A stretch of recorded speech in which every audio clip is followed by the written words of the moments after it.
Quero dividir uma palavra com você, que é já na verdade uma introdução para aquilo que a gente vai começar a conversar na terça-feira. Toda terça-feira a gente introduz e inicia uma série. E nas terças-feiras passadas a gente falou sobre algumas coisas. Especificamente, a gente iniciou uma ideia de falar sobre guerra espiritual, sobre entender, de forma equilibrada o que é a guerra espiritual. Tem demônio por aí, pastor? Infernizando a vida da gente? Tem. Qual que é a forma equilibrada? Porque nem tudo é demônio, mas tem essa influência diabólica também sobre muitas coisas. Então a gente se dispôs a falar um pouquinho sobre isso, mas a gente não entrou a fundo, porque eu acho que tem um tema que é mais pertinente para esse tempo. A gente já falou de prosperidade. Mentiram para você sobre a prosperidade. Deus não existe. Quem estava aqui no Deus não existe? Foi um tempo muito precioso. A gente falou da mística, da experiência da presença do divino. Foi muito precioso, um tempo muito rico. Para mim também, estudo para poder trazer algo. Mas a gente vai falar a partir da próxima terça sobre o livro de Apocalipse. E a ideia é que a gente leia o livro de Apocalipse como lê 1 Coríntios. E por muito tempo o livro de Apocalipse foi um livro de atormentar muita gente, Quando eu era criança eu lembro que as pessoas diziam para eu não ler Apocalipse. Era como se eu tivesse que sentir medo da leitura de Apocalipse. Era como se eu tivesse que sentir um pavor, um espanto. E os jornais fazem isso, Porque quando acontece alguma coisa muito ruim, é um fato apocalíptico, aconteceu entre Israel e Palestina. Então a gente foi treinado a ter medo desse livro, dessa leitura. Entretanto, o livro do Apocalipse é um livro de esperança para esse tempo tão confuso que a gente está vivendo. E quando a gente não entende isso, a gente perde muito. E a gente perde a força que esse entendimento traz para a nossa fé, para o nosso cristianismo, para a nossa vida com Deus. Então a partir da próxima terça-feira, a gente vai adentrar em algumas terças-feiras falando sobre o livro de Apocalipse. Pastor, o que eu tenho que fazer para participar? É só vir, mas eu quero te fazer um pedido especial hoje para você, que de hoje até terça-feira você consiga ler o livro de Apocalipse. Pastor, são 23 capítulos, se eu não me engano, 22 capítulos. Pastor, mas eu não tenho tempo. Arruma um tempo, ouça o livro de Apocalipse, pega a Bíblia em áudio, vai ouvir, mas se situa do livro, para a gente poder ter um tempo extremamente produtivo aqui, amém? Eu participei de um seminário uma vez, que para você entrar nele, você tinha que ler o livro de Apocalipse 10 vezes, e no meio da aula, o professor perguntava, quem não leu? Pode sair, e o povo ia embora. Eu não vou fazer isso, tá? Fica tranquilo, mas é só para não ser uma coisa muito distante, para você não ficar boiando. Eu quero muito vir, quero muito aprender, beleza. O culto de terça-feira não é um culto de euforia, é um culto de fundamento, de aprendizagem. Então é um culto realmente para você aprender, para você adentrar a conhecimentos que você não tinha. Então venha com esse coração, e se você puder, leia, amém? Bem, João escreveu o livro de Apocalipse estando preso em uma ilha vulcânica. Quando João escreveu esse livro, ele estava preso. Era uma colônia penal, a ilha de Patmos. E o governador, ou o imperador, melhor dizendo, era Domiciano, que ele assumiu o governo no ano 81 depois de Cristo. A perseguição na época de Domiciano se avolumou. Ele foi conhecido como segundo Nero. Então esse homem, ele foi extremamente perverso. Todos os apóstolos haviam morrido. Os 11, aqueles que surgiram após, que se moveram de forma apostólica também. Paulo tinha morrido, Barnabé tinha morrido, Pedro tinha morrido, e só ficou João. E Domiciano, ele teve uma certa vaidade, uma certa obsessão em perseguir João, porque João, entre todos os apóstolos de Jesus, ele era o mais novo, e ele foi o último a morrer. E Domiciano perseguiu, como se fosse a última coisa que ele faria na vida, o apóstolo João. João era pastor de uma igreja de Éfeso, uma igreja que funcionava em uma metrópole, cerca de 300 mil habitantes tinha Éfeso. A igreja de Éfeso foi a primeira igreja dos confins da terra, aquela promessa que Deus fez para a gente, ser-me-eis testemunhas em Jerusalém, Judeia, Samaria, confins da terra. A primeira cidade dos confins da terra é Éfeso, e Paulo vai para essa cidade e mora lá 2 anos. Éfeso é a primeira igreja da Ásia, é a capital da Ásia Menor, da província da Ásia Menor. E João, depois de um certo tempo, essa igreja, ele não permite que essa igreja termine. Nessa igreja nasceu um outro pastor chamado Epáfora. O nome talvez você não conhece, mas você conhece a igreja que ele pastoreava, a igreja de Colossos. A carta de Paulo aos Colossenses foi escrita por intermédio de Epáfora, que era o pastor dessa igreja. Então Paulo vai para Éfeso, ou melhor, João vai para Éfeso para dar continuidade, para se conectar a um avivamento que havia acontecido na Ásia por meio do ministério de Paulo. E Domiciano persegue de forma obcecada o último apóstolo de Jesus. Então eles acreditavam que ao prender o último apóstolo de Jesus, eles jogariam a última pá de caos na igreja. A igreja morreria.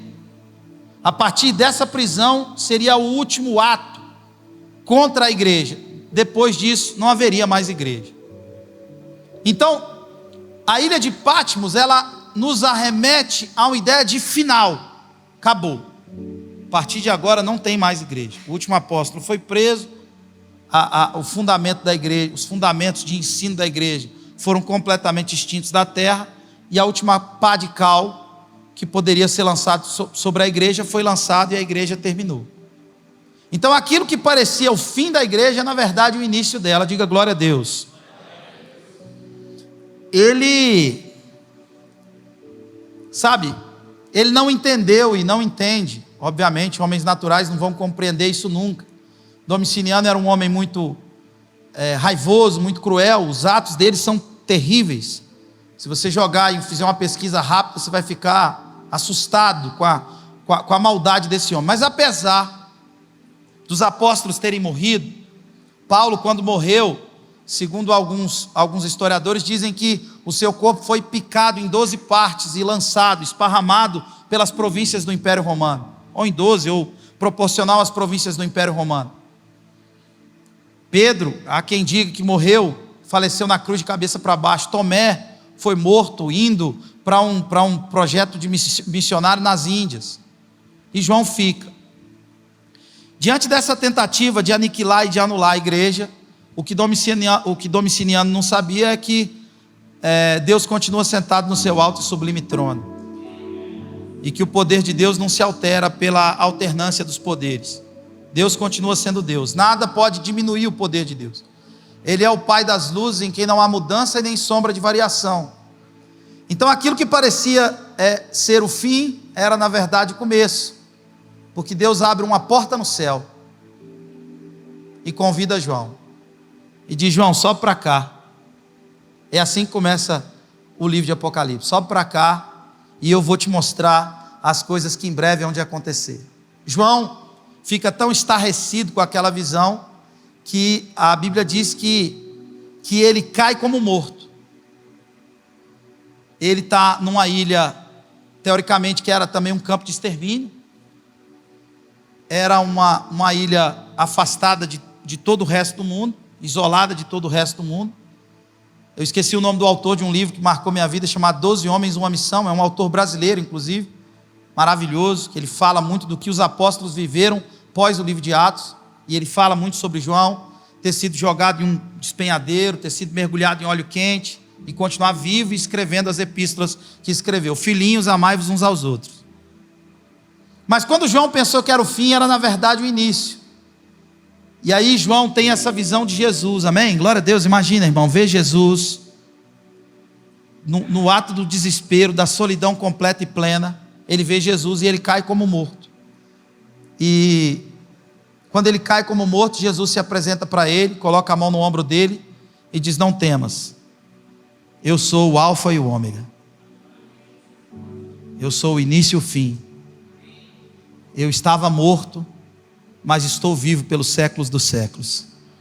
Sobe para cá e eu vou te mostrar as coisas que vão acontecer. Deus dá uma ordem para João, e essa ordem inicia com escrever 7 cartas para 7 igrejas da Ásia. Nós somos convidados agora pela Helena para fazer uma viagem ano que vem com eles e com a Edmeia.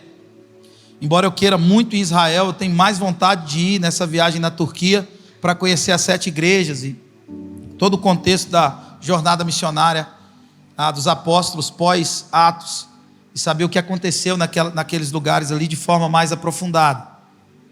Mas Deus dá uma ordem para João, para que João escrevesse 7 igrejas, e essas igrejas, elas estão lá. A igreja que, entre essas igrejas, está lá a igreja que mais se parece com a gente. Eu gosto de chamar a carta à igreja de Laodiceia uma espécie de epístola para o tempo presente. Eu estou lendo um livro do Spurgeon, chamado Aviva a Sua Obra. Comecei a ler no dia da consagração que a gente teve aqui, e esse livro vem me amassando. E junto com uma soma de outras coisas, eu quero trazer um pouco do que a gente percebe acerca dessa carta escrita. Então, João é preso, isolado de todo o resto. Aquilo que parecia ser o fim da igreja é na verdade o início dela. Jesus aparece para ele, abre uma porta no céu, diz: vem para cá que eu vou te mostrar as coisas que estão para acontecer. João cai como morto. Jesus coloca a mão no ombro dele e diz: não temas, eu sou o Alfa e o Ômega. Eu estava morto, mas eu estou vivo pelos séculos dos séculos. E aí a ordem que Deus dá a João: escreve cartas para as igrejas, certo? Então ele começa a escrever essas cartas, e entre essas igrejas está essa igreja, a igreja de Laodiceia. É interessante que ela é tão epístola do tempo presente, que a palavra Laodiceia são 2 palavras, laudik, e a palavra Laodiceia significa o julgamento do leigo, tempo do ignorante falar, tempo do leigo falar. Parecia que Deus estava prevendo que nesse tempo da internet nós teríamos muitos leigos falando coisas sem ter o que dizer. Então Laodiceia representa o tempo onde a ignorância reina, o tempo onde os números falam muito mais alto do que o conteúdo em si, um tempo onde as pessoas não consomem um conteúdo pela qualidade do que está sendo dito, mas pelo número de pessoas que já assistiram aquele conteúdo. Faz sentido para vocês? Um tempo onde as pessoas não seguem ou não observam a vida de alguém que é de fato relevante, mas as pessoas observam a vida de alguém que não tem absolutamente nada a dizer, nada a falar, nada a contribuir, mas porque tem um número expressivo de pessoas bisbilhotando a vida daquela pessoa, então também vale a pena ver. A gente segue um movimento, um fluxo da maioria, e o marketing digital chama isso do efeito manada. E a gente consegue atrair um número expressivo de pessoas com dinheiro, e quando a gente atrai um número de pessoas com dinheiro, a gente atrai um outro número de pessoas sem dinheiro. Uma multidão que segue uma multidão para ver o que aquela multidão está seguindo.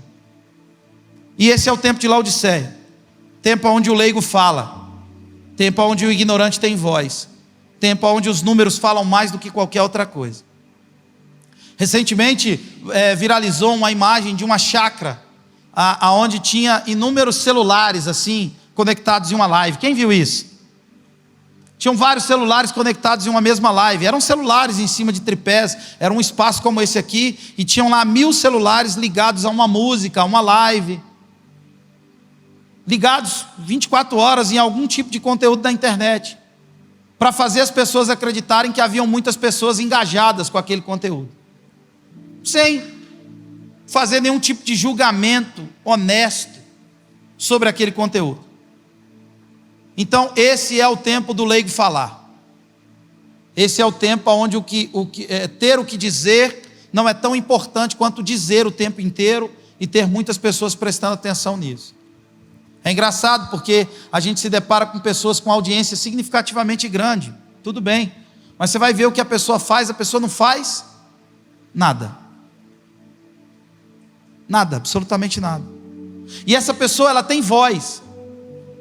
Se ela quiser falar sobre geopolítica, se ela assistir 30 minutos de Globo News e se achar especialista em geopolítica e for falar sobre geopolítica, as pessoas vão dar ouvido para o que ela tem a dizer, ou para o que ela está dizendo, mesmo que ela não tenha nada a dizer.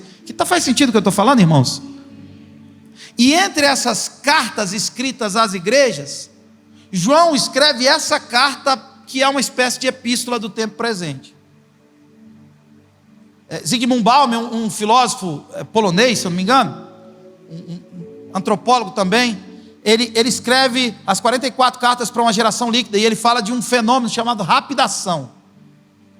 uma informação que sobrepõe a outra. A gente está muito informado, mas a informação não produz nenhuma formação. É só informação.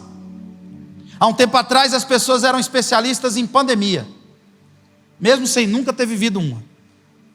Elas pegavam os recortes, liam algumas headlines e elas iam para a internet falar de pandemia, opinar de pandemia, brigar com pandemia, dizer qual remédio dava certo, se a vacina era boa, se a vacina não era boa. Estava todo mundo especialista, era assim ou não era? Rapaz, que doideira é essa? Todo mundo sabe desse assunto. Daqui a pouco a gente ficou especialista, antes disso a gente era especialista em política. A gente sabe tudo de política. A maioria das pessoas nunca leram um livro sobre política. Elas nunca leram a própria Constituição, elas não sabem nem como Brasília funciona. Ela não sabe nem qual é a função do senador que ela votou. Mas ela discute política. Ela fala de política como uma especialista.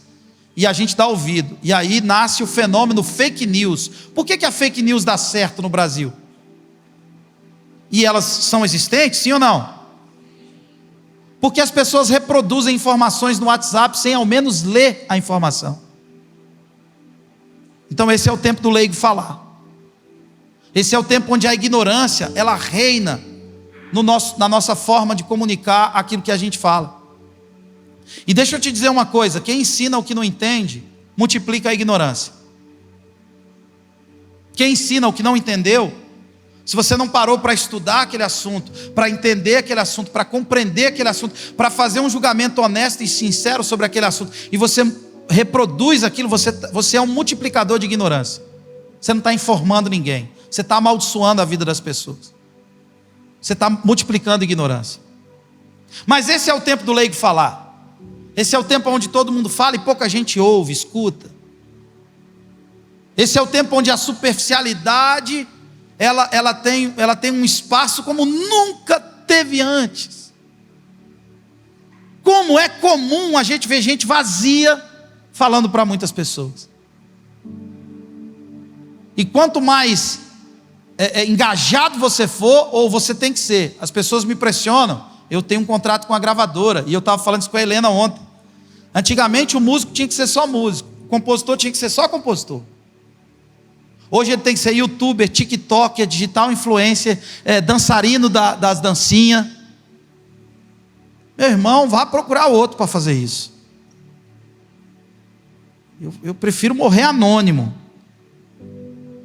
Por quê? Porque as pessoas estão atrás de futilidade, elas consomem futilidade. Elas querem consumir a futilidade. E quanto mais você aparece, e quem tem uma certa influência, qual que é a tentação? É você ter uma opinião sobre tudo.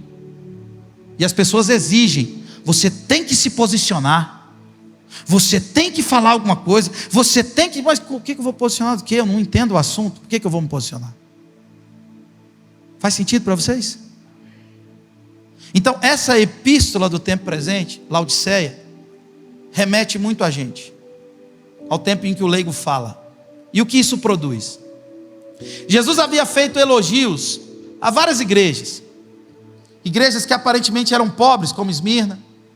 Jesus falou: você é rica.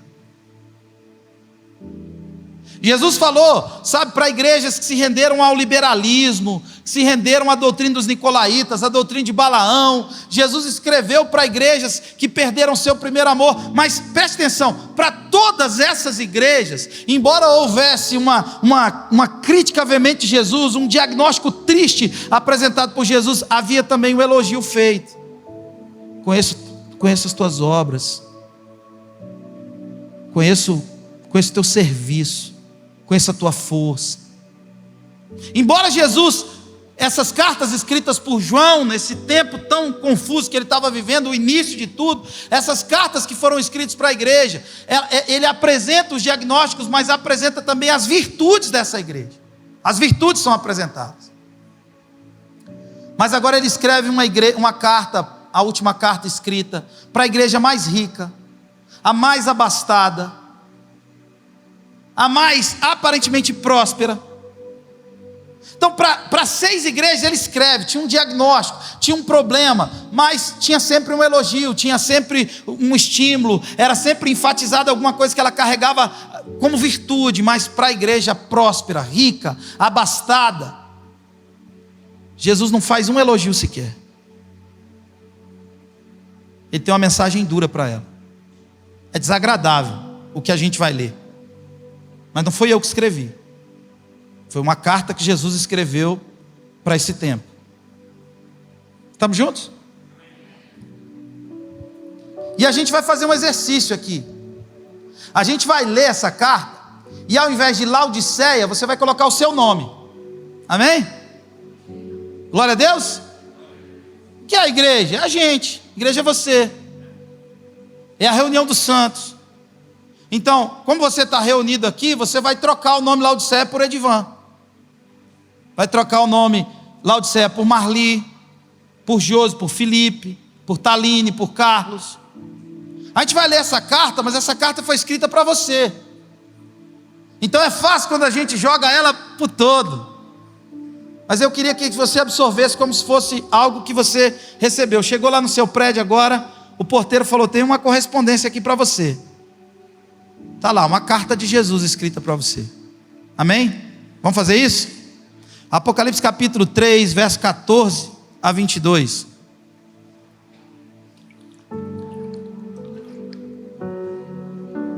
Eu quero orar antes da gente ler. Espírito Santo, tira do nosso meio qualquer distração, tira do nosso meio qualquer coisa que nos roube a sua palavra. Nos ajuda, Senhor, a passar pela dureza dessas palavras com o nosso coração aberto. Nos ajuda a passar pela seriedade dessa carta com a nossa mente livre, Senhor, para absorver o teu conselho, para absorver aquilo que o Senhor quer fazer nas nossas vidas e entre nós, em nome de Jesus. Que a gente faça esse exercício honesto, sincero, que a gente se veja nessa carta, que cada pessoa, que cada nome aqui, que o Senhor trouxe aqui nessa noite, que cada nome daqueles que estão nos assistindo pela internet, que essas pessoas possam fazer essa substituição honesta, e que isso produza vida para a nossa alma, para o nosso espírito, em nome de Jesus. Ao anjo da igreja em seu nome, escreve: essas coisas diz o Amém, a testemunha fiel e verdadeira, o princípio da criação de Deus. Conheço as tuas obras, que nem és frio nem quente. Quem dera fosses frio ou quente. Assim, porque és morno e nem és quente nem frio, estou a ponto de vomitar-te da minha boca. Pois dizes: estou rico e abastado, e não preciso de coisa alguma, e nem sabes que tu és infeliz, sim, miserável, pobre, cego e nu. Aconselho-te que de mim compres ouro refinado pelo fogo, para te enriqueceres, vestiduras brancas para te vestires, a fim de que não seja manifesta a vergonha da tua nudez, e colírio para ungires os olhos, a fim de que vejas. Eu repreendo e disciplino a quanto os amo. Sê, pois, zeloso e se arrepende. Eis que estou à porta e bato. Se você, fala seu nome aí, ouvir a minha voz e abrir a porta, eu vou entrar na sua casa, eu vou cear com você e você vai cear comigo. Fala seu nome. Dar-lhe-ei que se assente comigo no meu trono, assim como também eu venci e me sentei com meu Pai no seu trono. Quem tem ouvidos, ouça o que o Espírito diz à igreja. Aleluia. Eu quero que você entenda essa mensagem como uma mensagem que Jesus está mandando para você. Não para algum lugar distante, não para uma geografia lá longe, mas para você. Essa carta chegou na sua casa com seu nome. E a gente vai tentar extrair dessa carta escrita para você, algumas coisas que a gente precisa muito entender, compreender, para a gente beber de tudo que ela pode nos oferecer, para o desenvolvimento de fé. Primeiro, verso 14. Coloca o verso 14 para a gente. Quem é que escreve essa carta? Essa carta é escrita pelo próprio Jesus. João transcreve essa carta, mas essa carta é de Jesus. João vive a experiência, mas essa carta é de Jesus. João é só o carteiro. João é eu aqui hoje, te entregando essa carta na sua mão. Essa carta não é minha, essa carta não é de João, essa carta é de Jesus. Veio no seu nome. Quem é esse Jesus? Quem é que escreve a carta? Ele é o Amém. Ele é extremamente confiável.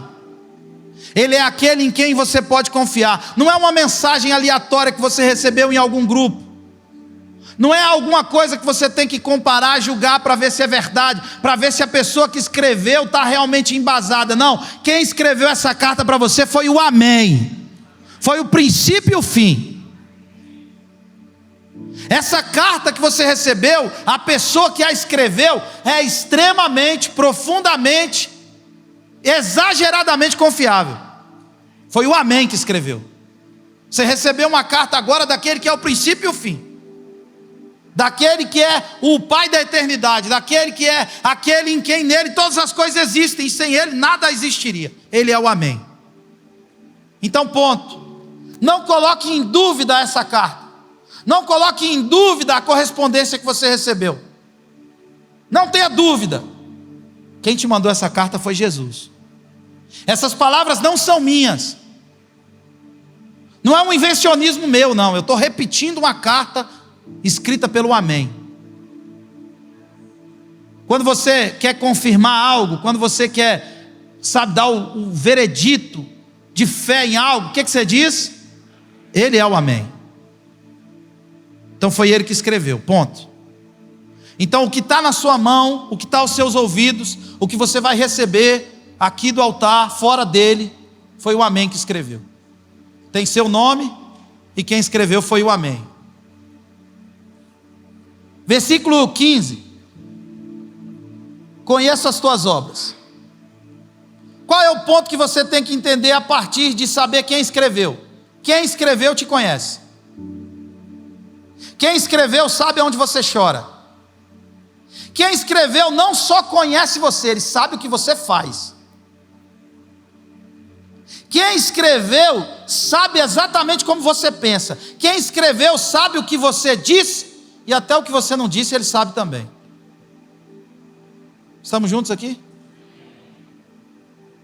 Quem escreveu te assistiu quando você era uma substância ainda informe. Quem escreveu conhece os seus segredos que você não tem coragem de contar para ninguém. Quem escreveu sabe que você faz de novo o pecado que você pediu perdão ontem, mas hoje você cometeu de novo. Quem escreveu essa carta conhece cada pedaço de você. Cada pedaço. Ele conhece as suas obras. Então, não adianta você achar que ele está dizendo uma coisa que não corresponde a você. Não, ele te conhece. Ele te conhece. Ele me conhece. Ele conhece o Felipe. Ele sabe as coisas terríveis do Felipe. Ele sabe o que você faz quando você está sozinho. Ele conhece a sua cobiça. Conhece os seus complexos, os seus medos, as suas virtudes. Ele sabe exatamente quem você é. Exatamente quem você é.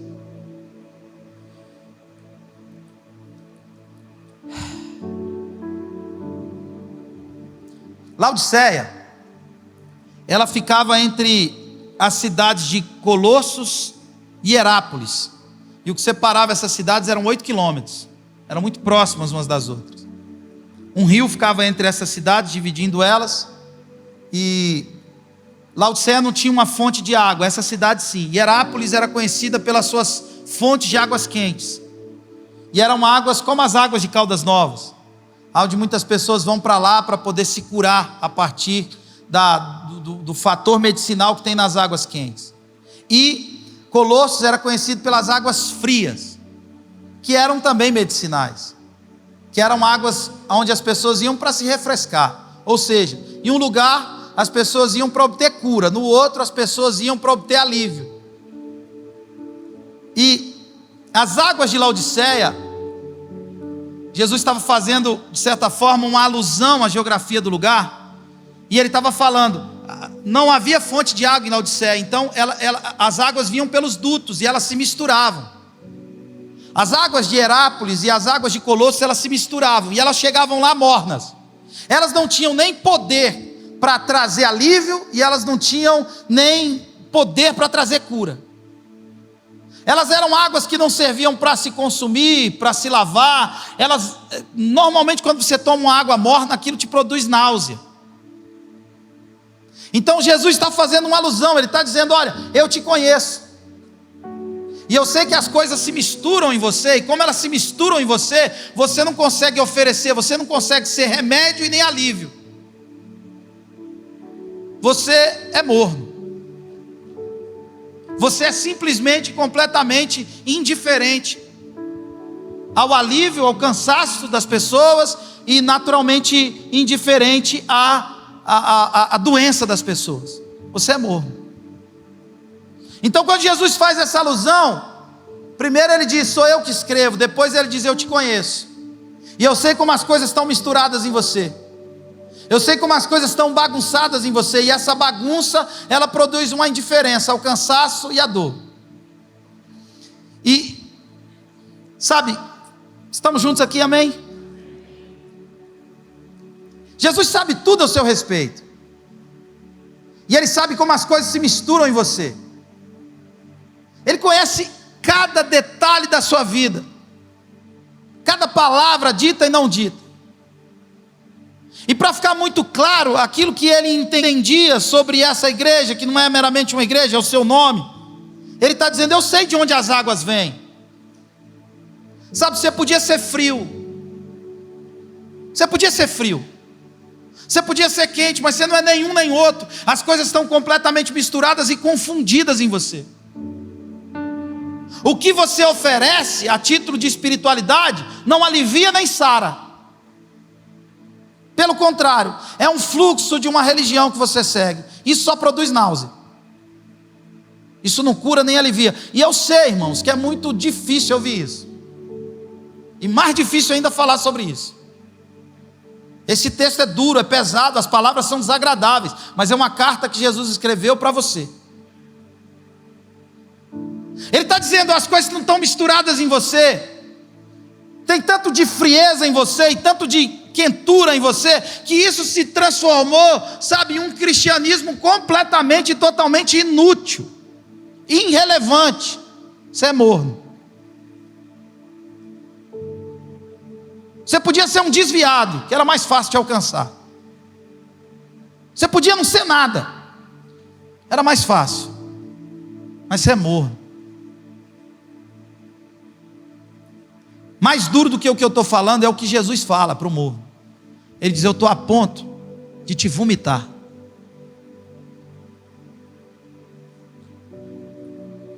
Aquilo que é vomitado não se aproveita não, irmão.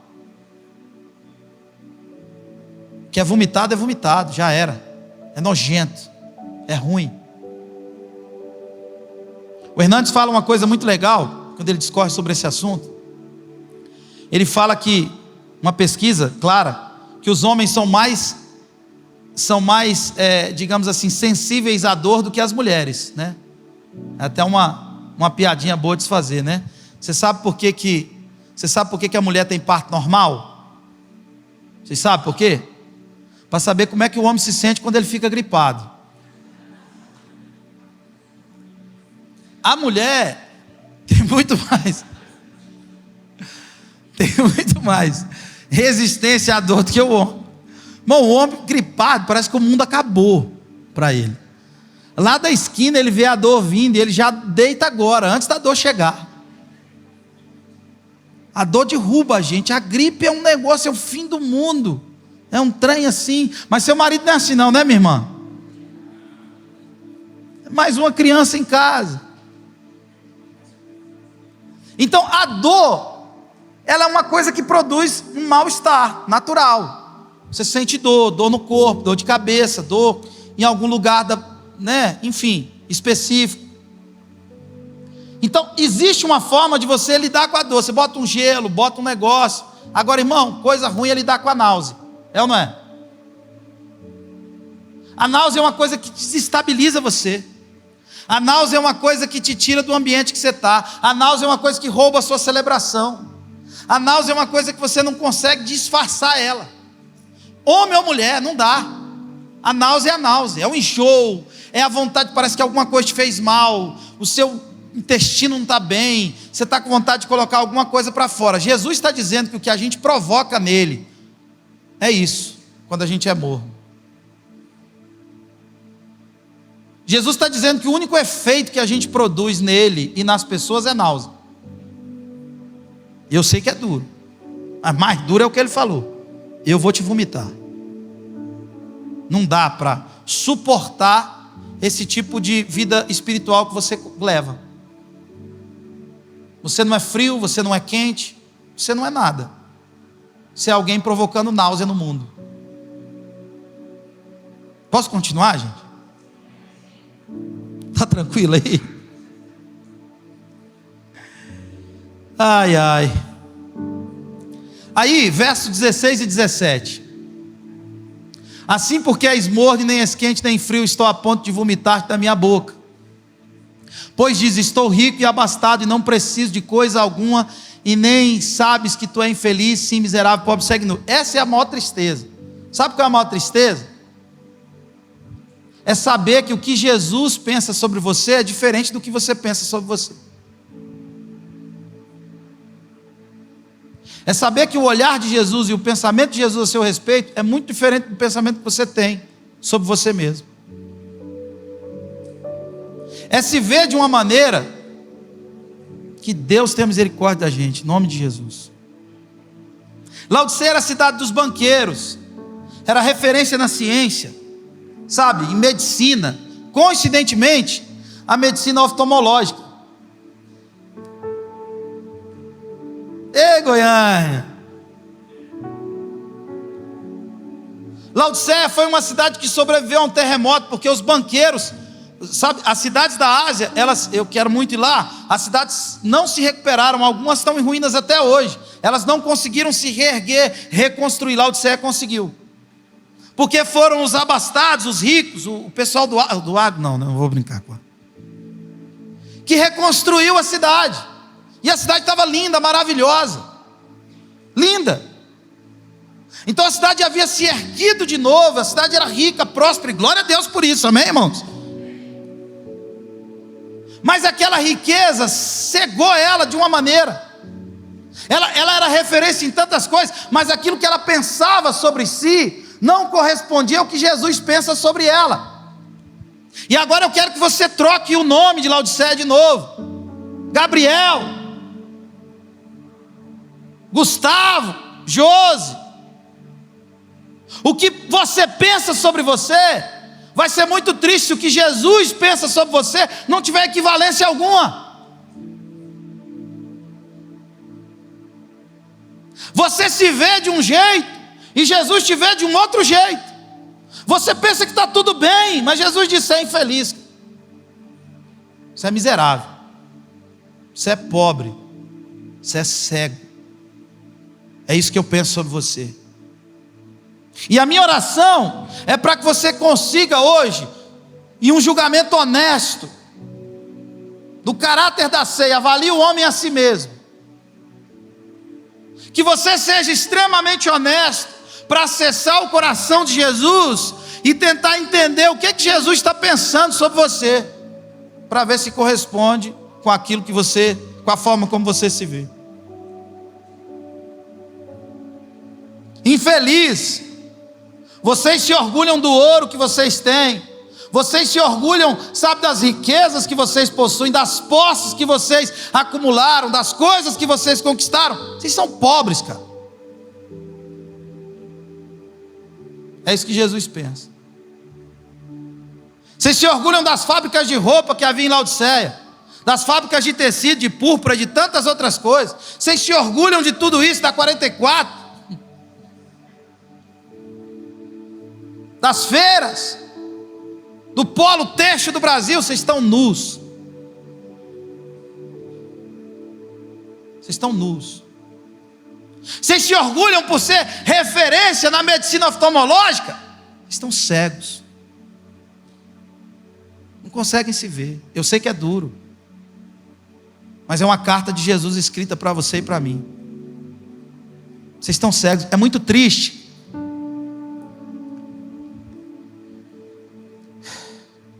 É muito triste quando o que a gente pensa sobre nós não corresponde com o que Jesus está vendo em nós. E como eu disse, quem escreveu a carta é o Amém. E quem escreveu a carta conhece as suas obras. Quem escreveu a carta tem um pensamento ao seu respeito. E talvez esse pensamento que ele tem não corresponde à maneira como você se vê. Para você está tudo bem. Essa igreja não tinha mais perseguição. Ela era socialmente alocada, bem recebida, bem vista. Então o que ela pensava sobre ela era fruto daquela inércia em que ela vivia. Ela tinha muita coisa. Ela oferecia para o mundo muita coisa, mas para Jesus o que ela oferecia dava náusea. A única igreja que Jesus não oferece, atribui nenhum elogio, é essa igreja. A igreja mais desejada, a igreja mais venerada socialmente falando. Jesus olha para ela e diz: não tenho nada em você, não consigo pegar nada de você. As coisas estão tão misturadas e a única coisa que você consegue me oferecer é um cristianismo medíocre. Não tem fogo no seu coração, não tem lágrima nos seus olhos, não tem paixão, a sua fé não cresce, ela estatizou, ela estagnou. É assim que você crê e pronto. Eu estou a ponto de vomitar você da minha boca. Meu Deus. Em todas as outras igrejas haviam problemas. Eles se renderam a tantas coisas, erros doutrinários, liberalismo, doutrinas nicolaítas, perseguições. Sabe, a igreja de Éfeso e a igreja de Pérgamo, o pastor da igreja de Pérgamo foi martirizado, ele foi queimado dentro de um boi de bronze, aquecido no fogo, ele foi queimado lá dentro. E Jesus tinha elogio para fazer sobre essa igreja perseguida.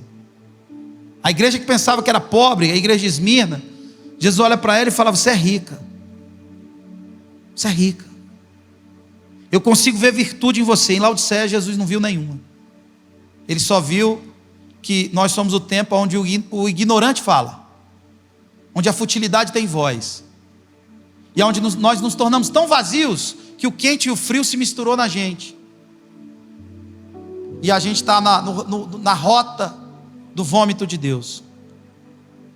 A igreja de Laodiceia não tem problemas sociais nesse sentido, ela está em paz, ela está socialmente bem alocada, influente, pujante, só há coisas boas aos olhos dela mesma, rica, abastada, próspera, só coisa boa aos olhos dela mesma.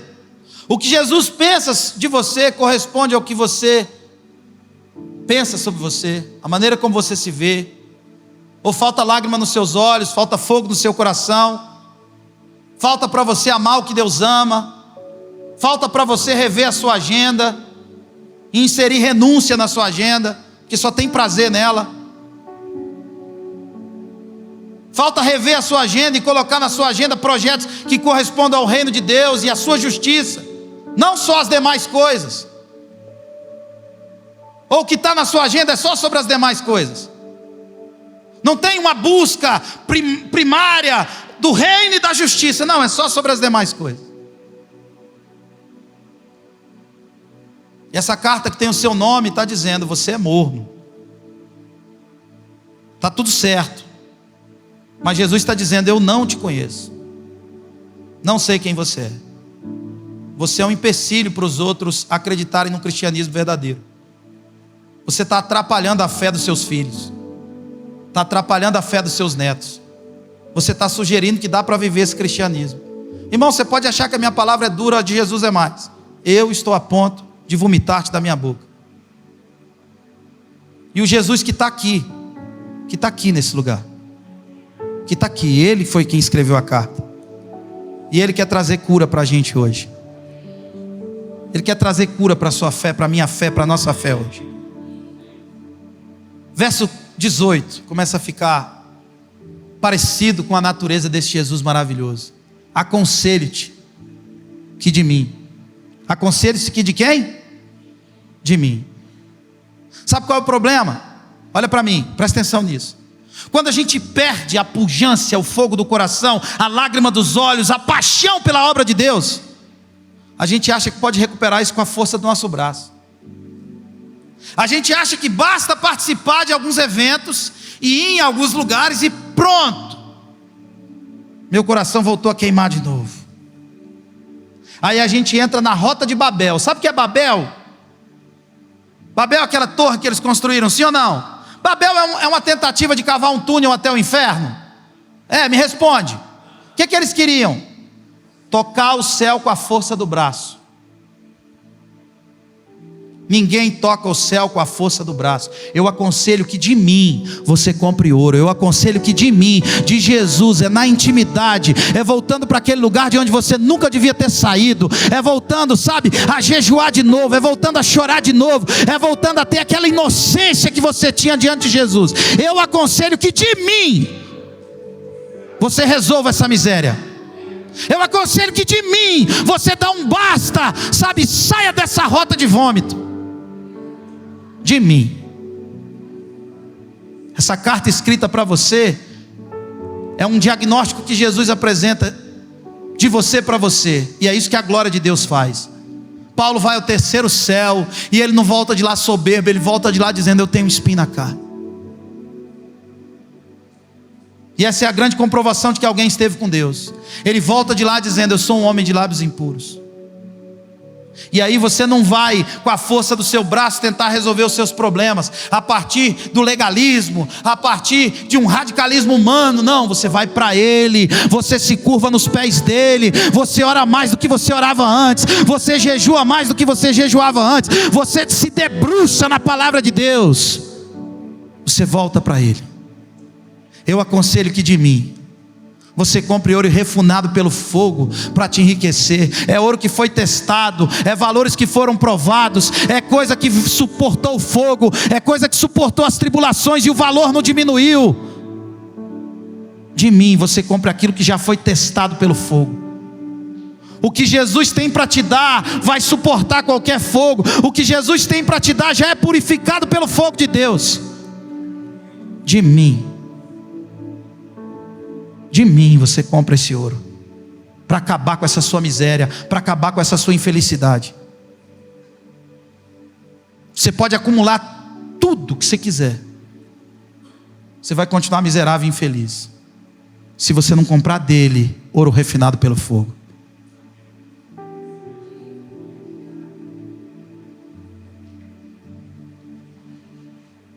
Feche seus olhos. Jesus está nesse lugar, dizendo: meu filho, minha filha, compra de mim. Os seus filhos não querem o seu Deus, porque o seu cristianismo é um cristianismo morto. Não tem mais lágrima nos seus olhos, não tem fogo no seu coração.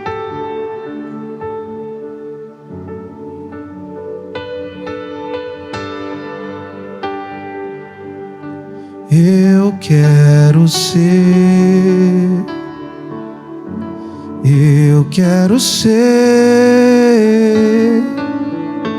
um vaso novo.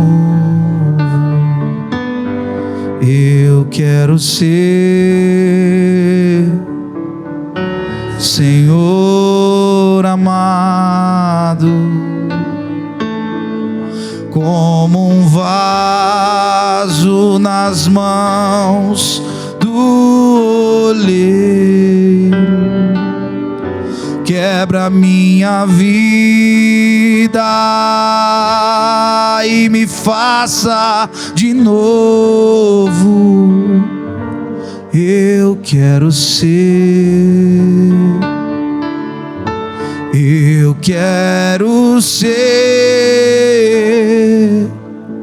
um vaso novo. Alguns, na busca desse fogo, encontram um fogo falso, encontram a mística, a confusão, os profetas regados ao caráter de Balaão, a confusão teológica, a usurpação de ministérios, aos gurus da fé, gente que não é só o seu pastor, é o seu pasto. Você come é dele, do livro dele, da live dele, da mentoria dele. Eu aconselho que de mim você compre ouro refinado pelo fogo. Eu aconselho que de mim você compre vestiduras brancas para se vestir, a fim de que não seja manifesta a vergonha da tua nudez, e colírio para ungir os seus olhos, a fim de que você veja o que eu vejo, porque eu te conheço. A maquiagem que você coloca, o verniz que você passa, não me convence, meu filho e minha filha. Eu conheço as suas obras, eu sei até o que você não disse, eu sei que você não é quente nem frio. Mas deixa eu te dar um conselho. Volta para mim. Não tenta com a força do seu braço mais não. Não busca fogo em todos os lugares não. Busca em mim. Busca em mim. Jesus está nesse lugar, amém, irmãos? Primeiro ele faz uma apresentação.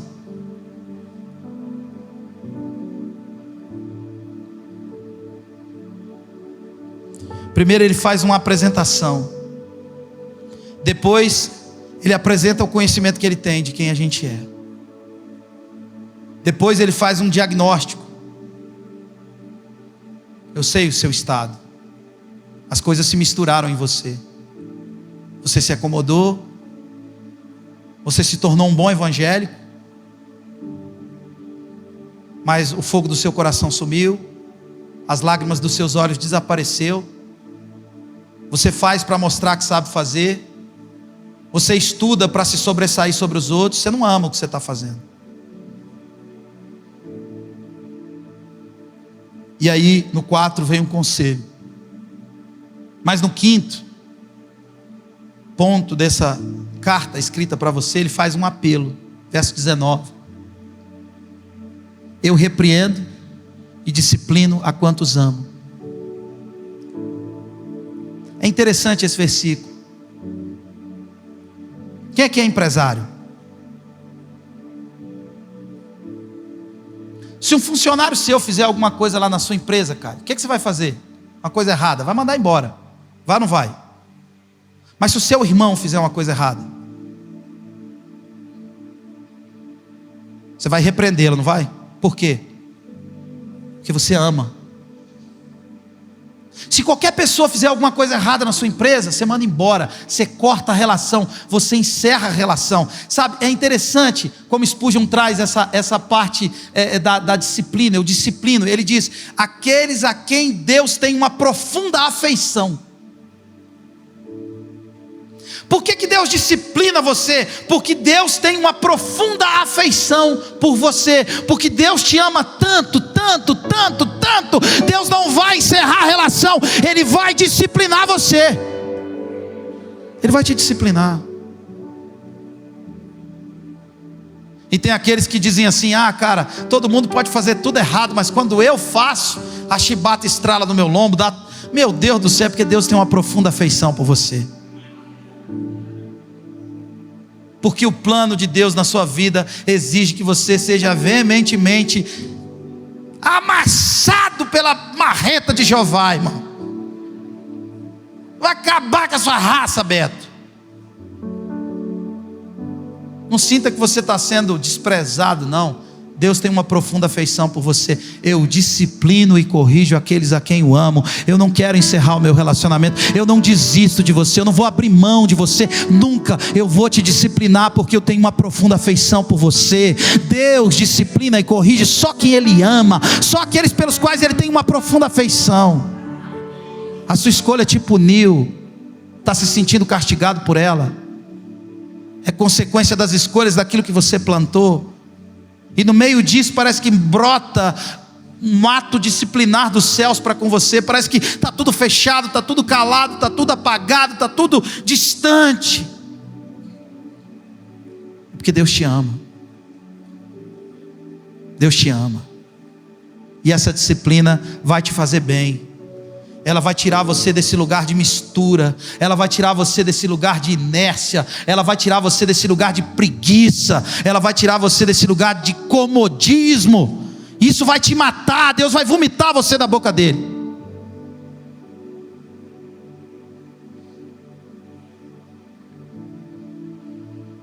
Ah, meu Deus!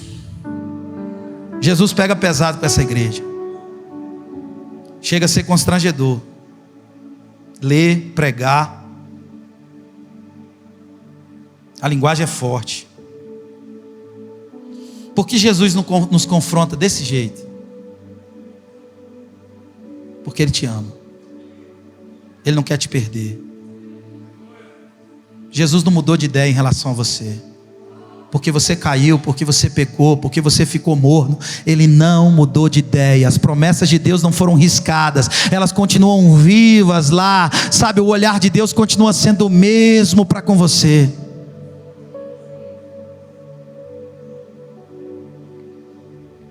Eu não morri para fazer de você um evangélico. Eu não morri para fazer de você alguém que vive uma vida religiosa sem fogo no peito. Eu não morri para fazer de você alguém sem paixão pela cruz. É loucura para os que se perdem, mas para você que foi salvo, a cruz é o poder de Deus, é o poder de Deus. Eu não morri para fazer de você, para fazer que você tenha uma fé medíocre, uma espiritualidade medíocre, uma vida morna. Eu não morri para fazer com que você ouça isso e isso dure até o x-salada que você vai comer depois do culto. Que você fique impactado com tudo que você está ouvindo, mas você não faça nada com isso. Que na segunda-feira você continue e volte a ser um morno de novo. Jesus não morreu por isso não.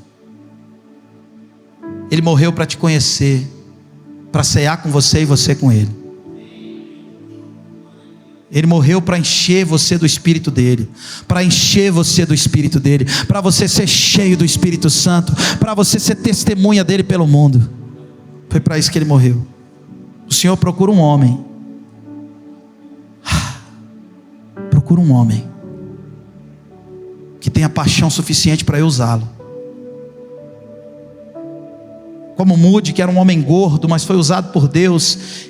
Orava debaixo da cama e era difícil tirar ele de lá depois. Os obreiros tinham que ajudá-lo. Mas ele orava esmurrando a parede. A parede da casa de Moody era marcada pelos murros que ele dava. E ele dizia: Senhor, ou o Senhor me usa ou o Senhor me mata. Jesus procura um homem, não um evangélico, não um crente que frequenta um culto de domingo. Um homem que entenda que foi o Filho de Deus sangrando naquela cruz. Que o Jesus que morreu se esvaziou de si, assumiu a forma de servo. Ele podia ser quem ele quisesse. Ele podia ser o César de Roma se ele quisesse. Mas ele assumiu a forma de servo. Foi obediente até a morte. Não foi qualquer morte, a pior morte. Morte de cruz. Para conceder a você a possibilidade de estar com ele nas regiões celestiais. Para te dar o poder de ser feito filho de Deus, para te dar o poder de ser feito herdeiro de Deus e co-herdeiro com Cristo. Ele morreu como unigênito, mas ressuscitou como primogênito. Ele morreu como único, mas ressuscitou como primeiro, para abrir o caminho para você segui-lo. Ele não morreu para você ser só esse cara onde tudo se mistura e nada acontece. Jesus vai inflamar o seu coração hoje em nome de Jesus. Jesus quer que você viva como alguém cheio do Espírito Santo. Versículo 20, a gente já está acabando.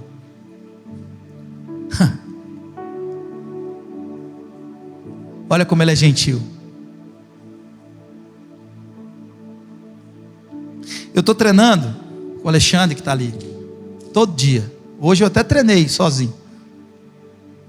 Estou empolgado, estou querendo cuidar da minha saúde. Emagreci uns 13 quilos. Dá para perceber já, gente?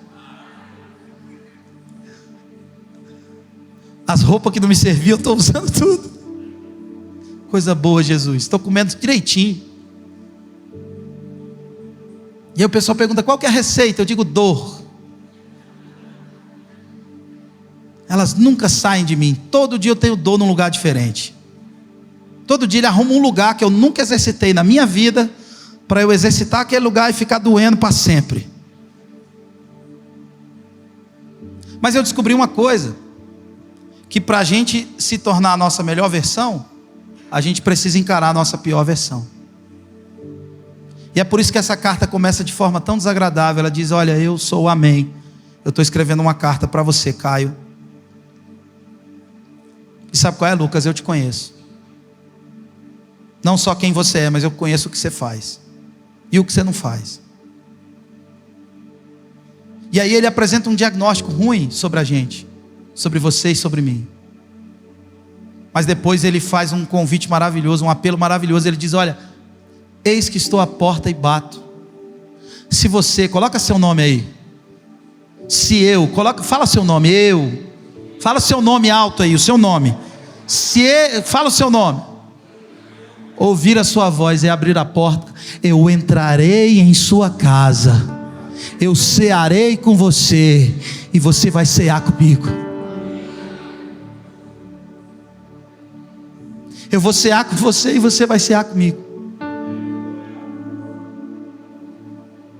A igreja de Laodiceia é uma igreja narcisista, apaixonada por ela, pelos projetos dela, pelo acúmulo dela, pelos prazeres dela, pela agenda dela. Ela é apaixonada. Então, porque ela é apaixonada por ela, tudo é para ela. A agenda é dela, tudo é dela. Jesus ficou fora da vida dessa igreja. Jesus fica fora da vida de quem é profundamente narcisista. Porque existe um fator inegociável para seguir Jesus: aquele que quer vir após mim. Você não está seguindo a Jesus se você não está vivendo isso.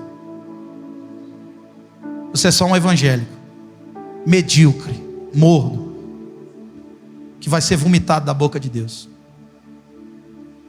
E não fui eu que escrevi essa carta. Ela arde no meu coração e nos meus ouvidos igual no seu. E não tem outro evangelho para pregar, gente. É só esse, sério, que faz uma revolução dentro e fora da sua vida. Eu não tenho outra mensagem. Não sei se é coach, legal,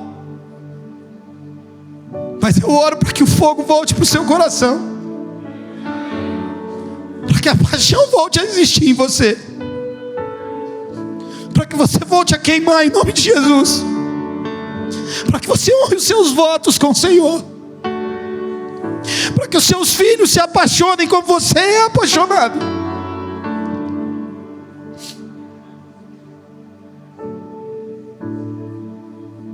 Ele está batendo a porta.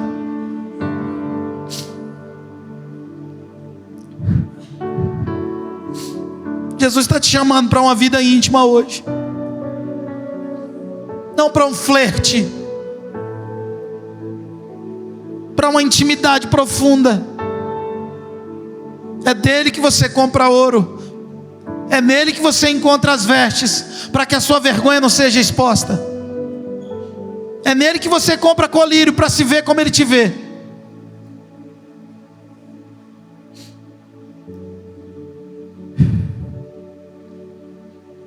(Versos 21 e 22). Ao vencedor dar-lhe-ei que se assente comigo no meu trono, assim também como eu venci e me sentei com meu Pai no seu trono. Quem tem ouvidos, só quem tem ouvidos, num tempo de tanta futilidade, de tanta gente ignorante falando, de tanto fogo esquisito, só quem tem ouvidos ouça o que o Espírito diz à igreja. E essa é a promessa. Ele não te prometeu uma posição elevada nessa terra. Ele não te prometeu riquezas e prosperidade sem fim. O que ele te prometeu é em um lugar incondicional. Aqui você vai viver 70, 80 anos, pela robustez, talvez um pouco mais que isso, tomara que você viva mais. Mas vai chegar uma idade que é só enfado e fadiga, que é menos bíceps e mais pânceps, menos comida no café da manhã e mais comprimido para você tomar e continuar vivo. Ele não te prometeu muita coisa aqui não, mas Ele te prometeu que se você vencer, para sempre, você vai se assentar comigo no meu trono. Eu não sei como é que isso soa no seu coração, mas é o Deus, o Senhor dos senhores, o Deus de toda a terra, dizendo: você vai sentar comigo no meu trono, meu filho. Você vai reinar comigo pelos séculos dos séculos. Eu não quero ser morno, irmão. Eu não quero que a minha esposa tenha um marido morno. Eu não quero que os meus filhos tenham um marido morno. Sabe o que Spurgeon diz? Que é melhor que você deixe de ser cristão. É melhor que você se desvie. Vai ser mais tranquilo para Jesus te encontrar, do que você se convencer que ser morno está tudo certo, que ser meio termo está bom, que viver essa vida. Pastor, você está dizendo para me sair daqui e meter o louco? Não, estou dizendo para você sair daqui e ir para Ele. Compre dele ouro, compre dele veste, compre dele tudo que você precisa. Vá para Ele como você nunca foi, pergunte para Ele, se relacione com Ele, mergulhe nele. Não pegue isso aqui e deixe isso durar só até o x-salada, não. Não pegue isso aqui para colocar, sei lá, colocar em algum lugar, não. Pegue isso aqui e seja honesto com seu coração, seja honesto com a sua consciência, se faz algum sentido ou não. Que Deus tenha misericórdia de nós, que Jesus nos ajude a ser de verdade, a não ser empecilho, a não mostrar para as pessoas que elas, está tudo bem, eu posso voltar para os meus pecados de estimação, para a minha vida sem renúncia. Jesus me ama. Não, você está produzindo náusea, Ele vai te vomitar. E essa carta é para você. Mas Ele está aqui, te dando um conselho. Vem comprar de mim, minha filha. Quero voltar ao início de tudo, encontrar-me contigo.